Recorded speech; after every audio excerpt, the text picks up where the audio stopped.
Vou rever o que aprendi na Unidade 2. Nesta unidade, fizeste uma viagem pela história de Portugal. Começou com os primeiros povos que habitaram a Península Ibérica e terminaram com a Revolução dos Cravos. Vamos relembrar rapidamente? Em 800.000 a.C., surgem os primeiros registros das primeiras comunidades vindas do norte de África. Depois, a partir de 1000 a.C., a Península Ibérica foi também a casa dos iberos e dos celtas. Mais tarde, no século III a.C., os romanos conquistaram a Península Ibérica e deixaram várias marcas da sua cultura que ainda hoje podemos encontrar no nosso país. No século V d.C., os bárbaros invadiram o Império Romano. Entre eles estavam os visigodos, que dominaram a Península Ibérica e aqui formaram um reino cristão. Mas em 711, os povos muçulmanos vindos do norte de África invadiram a Península Ibérica e obrigaram os cristãos a refugiar-se nas Astúrias. Contudo, os cristãos iniciaram a reconquista de terras para sul e assim começou a reconquista cristã em 718. Dos territórios conquistados foram nascendo novos reinos e condados cristãos, como os reinos de Leão, de Castela, de Navarra, de Aragão, o Condado da Catalunha e o Condado Portucalense. Para conseguirem manter e alargar os territórios para sul, os reis cristãos tiveram o apoio de cavaleiros franceses, os Cruzados, dos quais se destacaram Dom Raimundo e Dom Henrique.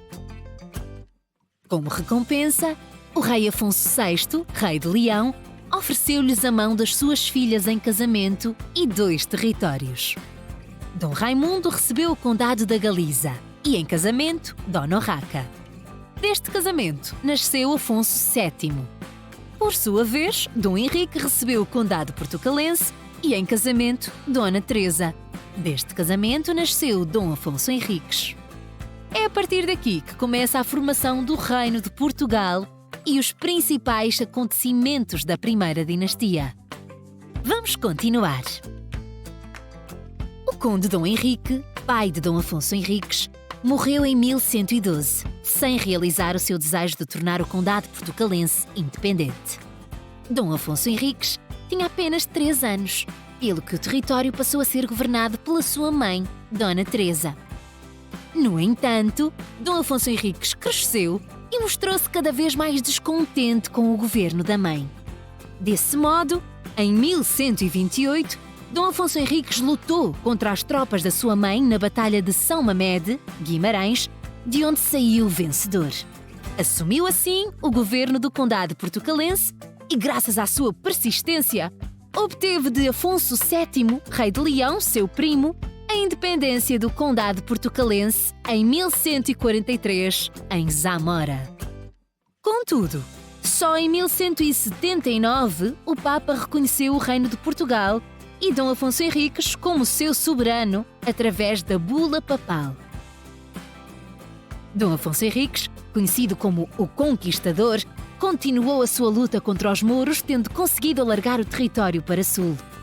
Os reis que lhe sucederam prosseguiram com as conquistas até ao Algarve.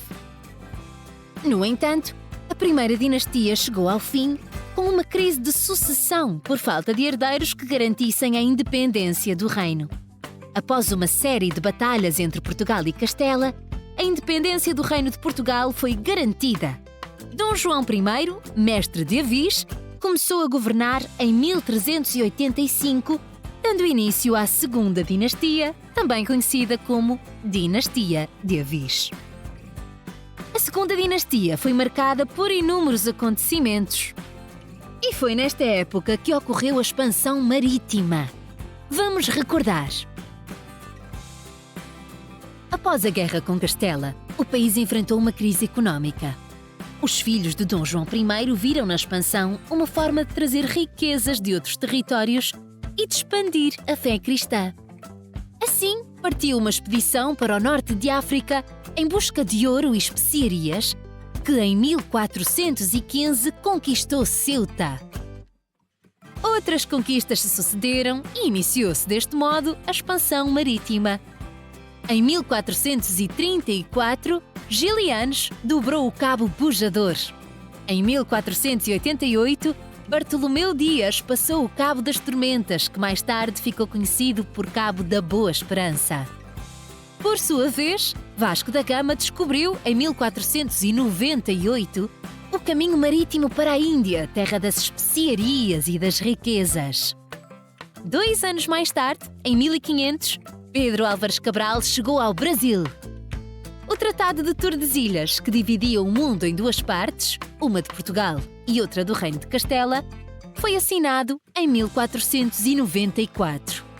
Contudo, com a morte do rei Dom Sebastião na Batalha de Alcácer Quibir, a independência de Portugal ficou novamente em perigo, pois não havia herdeiro para o trono e Portugal deparou-se, mais uma vez, com um grave problema de sucessão.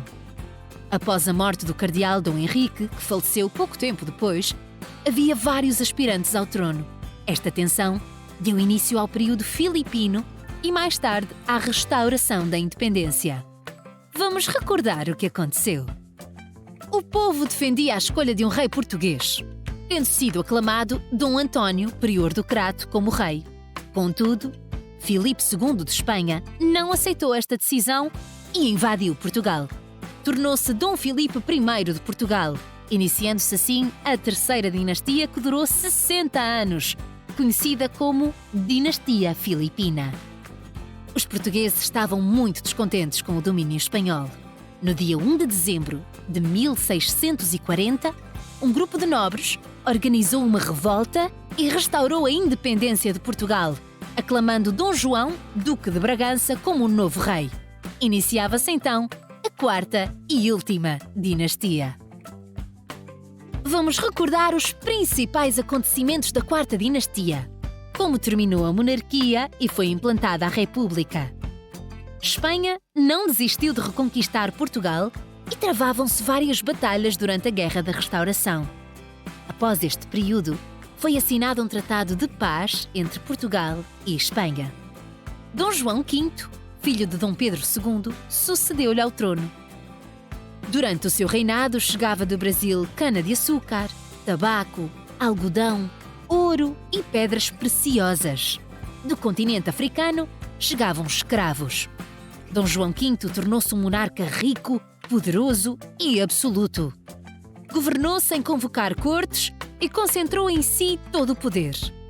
Neste período, Marquês de Pombal teve um papel muito importante no desenvolvimento de Portugal. Criou muitas escolas, impôs o ensino primário obrigatório e a proibição da escravatura em Portugal continental. Ele também foi responsável por mandar reconstruir a cidade de Lisboa após o terremoto de 1 de novembro de 1755. Alguns anos após o terremoto, Portugal sofreu 3 invasões francesas que deixaram o país destruído e o povo descontente. A família real fugiu para o Brasil, mas o rei foi obrigado a regressar para assinar a nova Constituição em 1822. Os filhos do rei Dom João VI confrontaram-se numa guerra civil que foi ganha pelos liberais, defensores da liberdade e da igualdade. Em 1910, a monarquia terminou e Portugal passou a ser uma república. Por último, nesta unidade estudaste os principais acontecimentos da Primeira República, do Estado Novo e do 25 de Abril. Vamos relembrar? A Primeira República começou em 1910 e o primeiro presidente da República eleito foi Manuel de Arriaga. Uma das principais diferenças entre a monarquia e a República é o chefe de Estado, rei na primeira, em que o mandato era hereditário, com duração vitalícia, presidente da República na segunda, que é eleito pelos cidadãos durante 5 anos. Anos mais tarde, em 1926, um golpe de Estado militar derrubou a Primeira República. Neste regime não havia participação popular e os poderes do Estado estavam concentrados num só grupo. Não existiam eleições livres, nem respeito pelas liberdades dos cidadãos.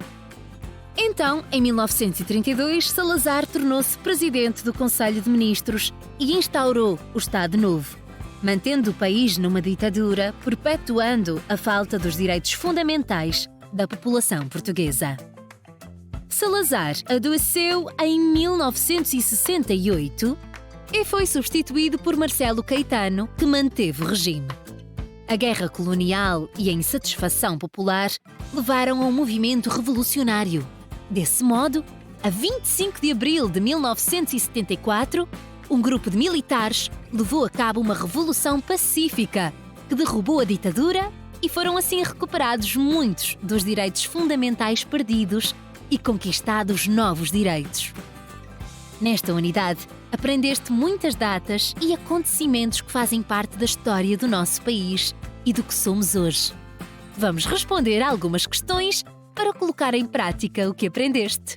Bom trabalho!